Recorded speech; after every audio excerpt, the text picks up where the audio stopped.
கடவுளின் நாள் வருகின்றது. கொடுமையும் கோபமும் கடும் சீற்றமும் நிறைந்த நாள். மண்ணுலகை பாழ் நிலமாக்கும் நாள். அதிலிருக்கும் பாவிகளை முற்றிலும் அழித்துவிடும் நாள். ஏசாயா 13:9. மிக கொடிய நாள். எல்லா வல்லவர் அழிவை அனுப்பும் நாள். யோவேல் 1:15-2.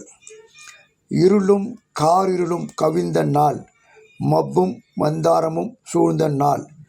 யோவேல் 2:2. கடவுளின் நாள் மிக கொடியது, அச்சம் தர வல்லது. யோவேல் 2:11. அது ஒளிமிக்க நாள் அன்று. இருள் சூழ்ந்த நாள், வெளிச்சமில்லாத காரிருள் நாள். ஆமோஸ் 5:18. அந்த நாள் கடும் சினத்தின் நாள், துன்பமும் துயரம் நிறைந்த நாள், பேரழிவும் பேரிழப்பும் கொண்டு வரும் நாள். செப்பனியா 1:14-16 வரை உள்ள வசனங்கள். சூளையைப்போல் எரியும் அந்த நாள் வருகின்றது. ஆணவக்காரர்கள் கொடுமை செய்வோர் அனைவரும் அதனுள் போடப்பட்ட சருகாவர். மீகா 4:1. ஏசாயா இறைவாக்கினர் குறிப்பிட்டுள்ள கடவுளின் நாள் என்பது பாபிலோனுக்கு எதிரான தண்டனை தீர்ப்பு. அதாவது எப்படிப்பட்ட வல்லரசாக இருந்தாலும் கடவுளுடைய தண்டனை தீர்ப்பிலிருந்து தப்ப முடியாது என்பதை காட்டுகிறது. ஆக இது தண்டனை தீர்ப்பின் நாள். யோவேல் இறை வாக்குகளின் கடவுளின் வருகையின் நாளை அறிவிக்கின்றது. இந்நாளில் கடவுள் தீர்ப்பு வழங்க வருவார் என்ற எச்சரிப்பை விடுவிக்கின்றது. அதாவது கடவுள் மக்களை சந்திக்க வருவார். இதுவே மேசியாவின் காலம் அல்லது இறை அரசின் காலம் என்று சொல்லப்படுகிறது. கடவுளின் நாள் அச்சுறுத்தும் நாள்.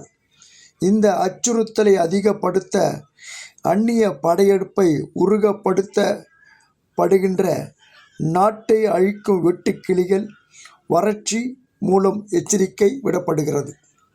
இவைகள் கடவுள் வருகைக்கு ஆயத்தம் செய்வதற்காக அனுப்பப்பட்டவை. எனவே நீங்கள் உங்கள் இதயத்தை கிழித்து கொண்டு உங்கள் கடவுளாகிய கடவுளிடம் திரும்பி வாருங்கள். யோவேல் 2:3 என்று இறைவாக்கினர் யோவேல் அறிவுறுத்தி உள்ளார். மனமாற்றத்திற்கு கடவுளின் அழைப்பு நல்வாழ்வு அளிப்பதாக கடவுள் கூறும் உறுதிமொழி இது. பவுலின் கருத்தின்படி இறுதி தீர்ப்பின் நாள் என்பது கிறிஸ்துவின் 2வது வருகையாக குறிப்பிடுகிறார். கடவுளின் நாள் 1 தெசலோனிக்கர் 5:2, 2 தெசலோனிக்கர் 2:2. கடவுளாகிய இயேசு கிறிஸ்துவின் நாள் 1 தெசலோனிக்கர் 6:10, 2:16 என்று பதிவிட்டுள்ளார். அப்போது கிறிஸ்து வாழ்வோரையும் மரித்தோரையும் தீர்ப்பிட வானத்திலிருந்து இறங்கி வருவார். அப்போஸ்தலர் நடபடிகள் 1:11 என்றும் அவர் மீண்டும் வருவதற்கு ஆவலோடு காத்திருப்போருக்கு முடிவில்லா வாழ்வையும் மீட்பையும் அளிப்பார் என்று பவுல் பதிவிட்டுள்ளார். ரோமர் 2:7. மனம் மாறாதவர்களுக்கு அழிவு பற்றிய தெளிவான அச்சுறுத்தலும் அதில் இடம் பெற்றுள்ளது. தீர்ப்பு நாளில் ஒவ்வொருடைய செயல்களும் கடுமையாக சோதித்தறியப்படும் என்றும் பவுல் அறிவுறுத்தி உள்ளார். 1 கொரிந்தியர் 3:13-15 வரை உள்ள வசனங்கள்.